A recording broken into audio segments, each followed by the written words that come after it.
Perfect. Well, welcome everyone who is watching us either here or on YouTube to the Pub Climate Leadership Conversations, a tribute to our chief mentor. This project aims to strengthen youth leadership and explore tactics to empower the youth to take action and tackle the most pressing environmental issues faced globally. We are conducting this series of conversations on leadership strategies, recommendations, reflections, and examples, each focused on global leadership and a different pressing environmental issue. This initiative was designed and implemented as a tribute to our chief mentor, late Dr. R.K. Pachari. And today we have the pleasure of speaking with Heer Desai, who's here with us today. And before I ask her the first question, I will go ahead and introduce her. Heer Desai is a 15-year-old from India passionate about social change making. She has worked towards spreading the environmental awareness through multiple projects that she led or contributed to. Most of her projects involve the contribution to the youth community, which in her opinion lays a very crucial foundation in combining all environmental problems that we face today. She's also a passionate reader, public speaker, and someone who thoroughly enjoys music. So now that we know your bio, we know a little bit about you. The first question I would love to ask you here, thank you for being with us today, is what does leadership mean to you? When you hear leadership, what is the first thing you think? Thank you so much for the introduction and the question. I think when I was young, when I heard the term leadership or leader, I always felt like leadership or leader is about being a boss. But over time, through the projects that I've done and through my contribution to the community, I've come across to realize that leadership is not about being a boss. It is about how you work with a set of community, a set of people, or your team to achieve a common goal. And as it is quoted by some American consultant, I'm sorry, I'm not able to recall his name, but there's a quote that says, leadership is about the capacity of translating a vision into reality. So as a leader, what you're supposed to do is to help your team to show them a path, and along with your team, you're supposed to walk on the same path. And it is definitely not about being a boss. I've come across to realize that leadership is not about being a boss. It is about how you collaborate and communicate and work together, because that is only what is going to help us achieve a goal. Being a boss is not really going to take us anywhere, especially when we are working towards change-making projects and social collaboration projects in particular. Thank you, Heer. I completely agree. And I love that you said it's translating this vision into reality, because I think that's the hardest step sometimes, really making sure that a whole team is working towards a common goal. And now that you mentioned your projects, the next question we would like to ask you is if you could tell us a little bit more about these projects that you've been conducting and some of your greatest achievements. Yeah, sure. So, like how I mentioned, I've always been passionate about public speaking and social change making. So around, I guess, 3 years ago, it hit me hard when I realized that our environment is degrading, and that we are we are not particularly doing anything about it. And that is when I decided that I want to contribute in my own ways to better and uplift the society. So I started this project called Emblems of Earth. Emblems means a team or a unity. So I started Emblems of Earth as a small scale organization along with one of my friend and classmate. As a part of Emblems of Earth, we conducted workshops for students in our school. So we conducted sessions for first graders, sixth graders, and fifth graders. Back then, we were in our COVID lives, which means we conducted our workshops online. So the main goal of Emblems of Earth was to educate the youth, because I'm a strong believer in the fact that we really need to educate and empower the youth, because they are the ones who are going to lead change in the coming years. And it is very important for youth to know what is happening around. So like how I mentioned, we conducted sessions for the first, sixth, and fifth graders. For each grade, we had a different set of a curriculum. So for first graders, we taught them something as simple as reduce, reuse, recycle, wet waste, dry waste. So we taught such simple concepts to grade 1. Whereas to sixth graders, we taught them about how to lead change in communities, what are some actions that they can take, such as beach cleanups. And to sixth graders, we also taught about, like, say, different types of waste apart from wet waste, dry waste. We did a documentary screening for them. We did a virtual documentary screening for them. So that is what Emblems of Earth was all about. We led the project for like good 1.5 years, around 2 years. Post Emblems of the Earth, I started my own research project on bioplastics. So I have never really been a science oriented student, but bioplastics is something that I found interesting. So I reached out to my school science teachers and my mentors and my project facilitators, and under their supervision, in my school biology lab, I started conducting experiments on how we can make environment friendly plastic that is primarily made from, say, vegetable starch or materials like agar agar. My bioplastics project was a little bit on and off because of the 2 years in COVID. I wasn't able to go to school and access the lab. So in those 2 years, I did a lot of research, something that I could do from home. And then I did conduct experiments, and I've written my report and like thesis on the same. That bioplastics was a project that I completely did for myself. It did not involve a lot of community, but I've always wanted to do a research project, and so bioplastics was that. Then this year, I did an internship with the Urbis Foundation. As a part of the internship, I conducted FS, which is Fountainhead School, which is my school. I conducted a FSX Blue workshop, wherein I conducted an in-person workshop with 20 students from my school who were from grade 4, 5, and 6. So I conducted like a 3-hour session with these 20 students. And in this workshop, we covered like a range of different topics such as ocean pollution, ocean plastic pollution. What can you do? So we did a little bit of a documentary screening. So we did all of this with 4th, 5th, 6th graders. Apart from these long-term projects, I have also been involved with pop movement, and I have attended leadership conversations earlier. And today I had the honor to speak at one. So yeah, that has been my journey. Thank you, Heer. I love that. Starting from the workshops, I really like that you divided the topics according to the age of the different students, so that the information could really become something tangible for them. I think sometimes that's one of the hardest things of conducting environmental education, is really finding that key message that goes hand in hand with the age of the person you're speaking to with.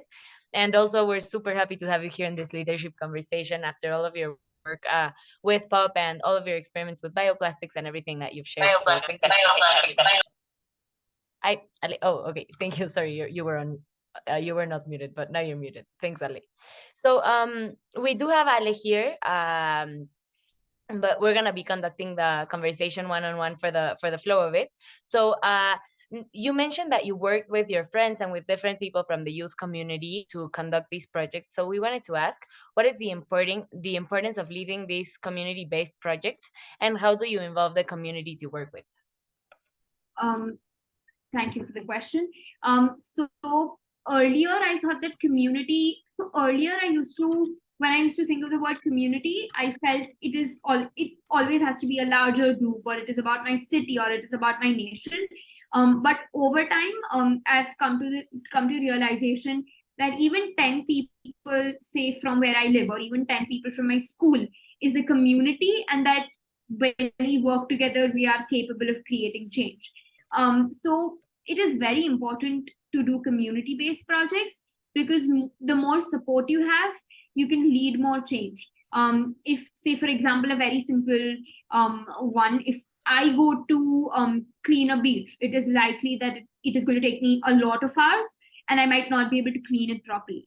Wherein if I go with 10 of my friends to clean the same beach, I will be able to pick up more trash in quicker amount of time. So more support leads to more change. And that is how it is very important to lead community-based projects. Most of my community-based projects involve the youth and involve the younger generation, like how I mentioned. So through the workshops that I have done or through the sessions that I've conducted, I've tried and reached out to different age groups, and like how you mentioned, with different content to for each group, each age group. And why I think it is very important to involve the youth is because the youth are the leaders of tomorrow, and that adults are going to, like, let's be honest, adults are going to die in a few years, right? But we are the ones who have to live on this planet Earth for a lot of more years. So it is important that we take action, and it is important for the youth to know what is happening around them, which is going to enable them to create change or to lead a social movement or to lead a change.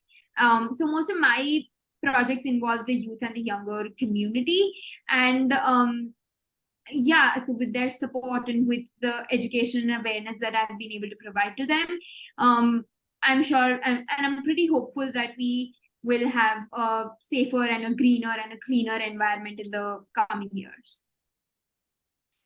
Thank you so much here. I completely agree. And I think with the example you used regarding the beach cleanups, it's more than evident that when we have more people in the movement, we can really, our impact can go way, way further. No, it's the same, for example, with reforestations. Maybe you can only plant a couple of trees, but if you have more people, you'll be able to plant hundreds of them. So I love that you have that mentality. And going a little bit deeper into this line of your community work and your projects, what do you consider that have been like your greatest challenges in your work? I think internally, one of my greatest challenge has been self-confidence. Having the confidence in myself that I will be able to create a change, or that I will be able to that I'll be able to conduct a good workshop. Like how I mentioned, I've always been a public speaker, but I've always had nervousness before I'm conducting a session or before I'm supposed to address an audience. So I think combating that nervousness or that anxiety or that fear or that self-doubt has been one of my greatest challenge. Externally, I think reaching out to a youth community has been one of the challenges. Like how I mentioned, when I conduct sessions with younger age groups, selecting the right content, selecting a best fit is a challenge, because if they are coming for my workshop, I want them to leave with some knowledge. I just don't want them to sit and listen to me and leave. So selecting the right set of content, finding the right sources, or say the videos or documentaries in some or the other ways has been a challenge. Apart from that, when I'm conducting a workshop or a session, to ensure to keep a track of the fact that they are interested, to cater to their doubts within the time limit, and to make it fun and interactive for them. Because if I'm just going to speak for 2 hours, they're less likely to listen to me. So building or coming up with that right set of activities where they actually feel engaged, and then that they leave the room with they leave the room feeling happy or with some knowledge. So I think overall curating workshop plans and dealing with my self-doubt or anxiety are two of my major challenges with my community-based project.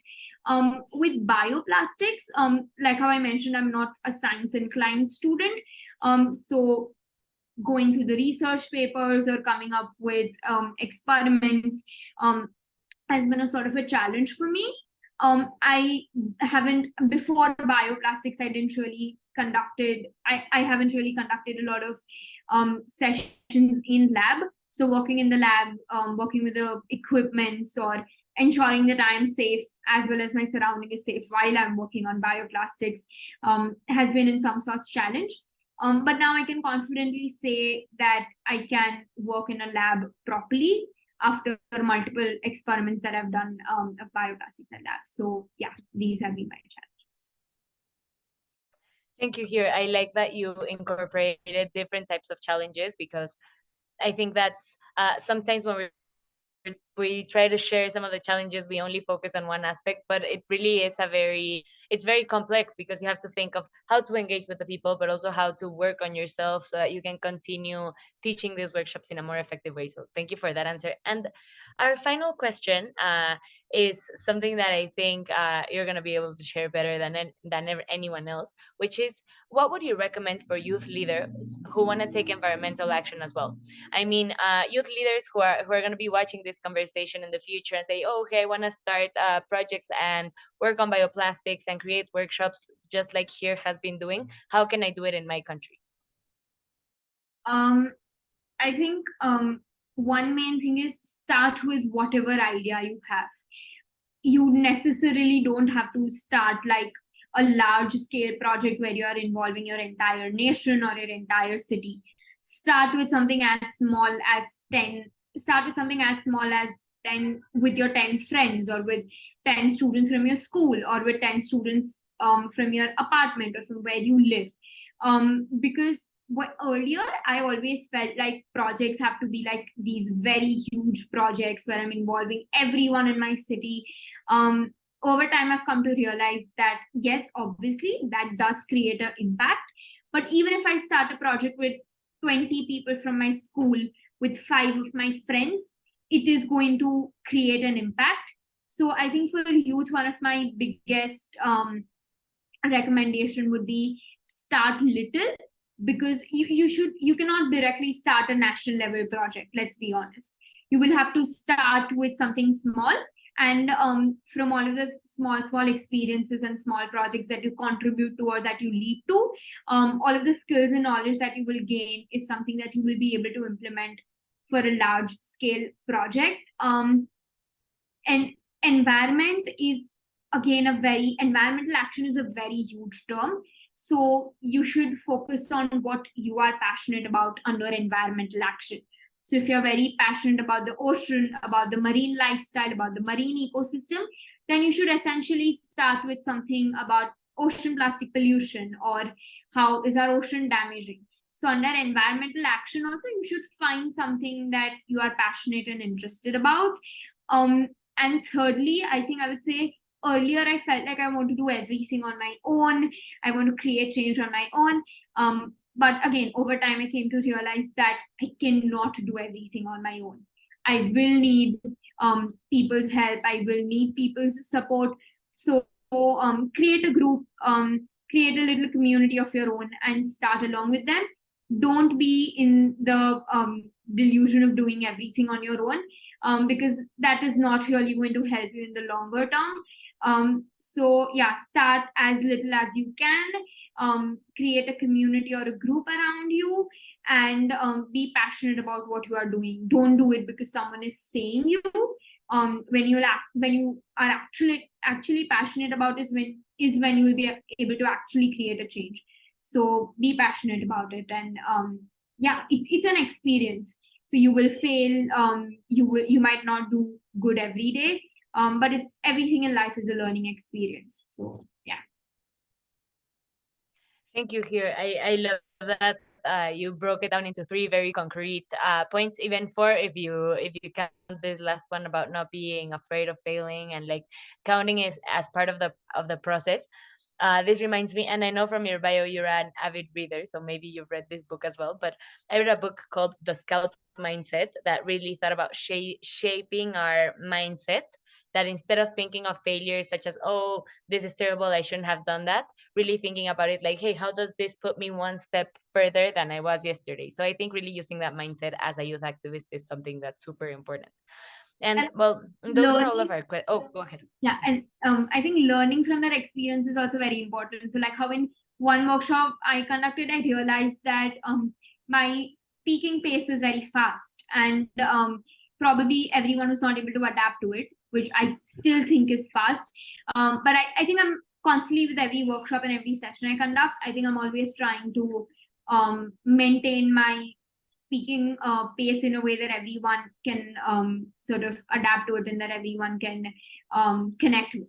So like learning from your mistakes, I would say. I completely agree. Yeah, I think that's definitely a really important part of it. So thank you for adding that to your questions.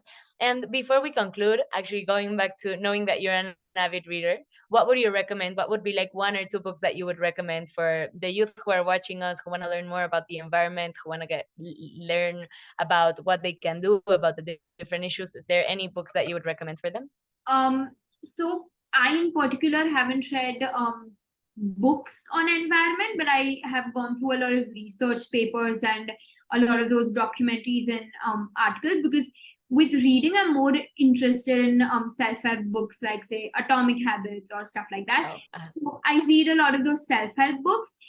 If you want research material, or if you want reading material and environment, obviously Google is the best space. You can go to Google Scholars and search for research papers there. Netflix also has a few documentaries if you're more of a audio video person. So they have this documentary called Plastic Ocean, and a lot of those documentaries are available on Netflix. YouTube also has some great channels where you can watch videos on on environment in general. And there is this one book which is about, I guess, 10 more like 10 youth ambassadors from India who are doing great work on environmental awareness. But that is about like Indian youth, so might not be the best fit for like everyone around. But definitely, if you want, you can check out that book.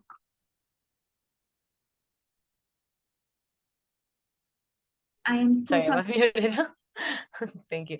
Yeah, no, thank you. I really appreciate all the recommendations you've given us. I think even that book, Atomic Habits, is something really helpful as a youth activist. Like maybe it's not targeted to that, but it's something just creating those habits to be consistent with your work. I think is something that's very helpful anyway. So thank you for the recommendation. And well, thanks again for this conversation. I really enjoyed talking to you. It was great learning about your experiences and all the work you've been doing. And well, I'm sure everyone here enjoyed the conversation as much as I did. We will be posting it on YouTube and social media so that you can, so that youth across the world can watch it, and you can also share it with your network. Thank you so Thank much you so much. for having me here. It was an absolute honor to have this conversation, and I hope I've been able to educate. Like, I hope I've been able to tell good things to people. Yeah, feel free to reach out to me. I am available on LinkedIn as well as Gmail. So yeah.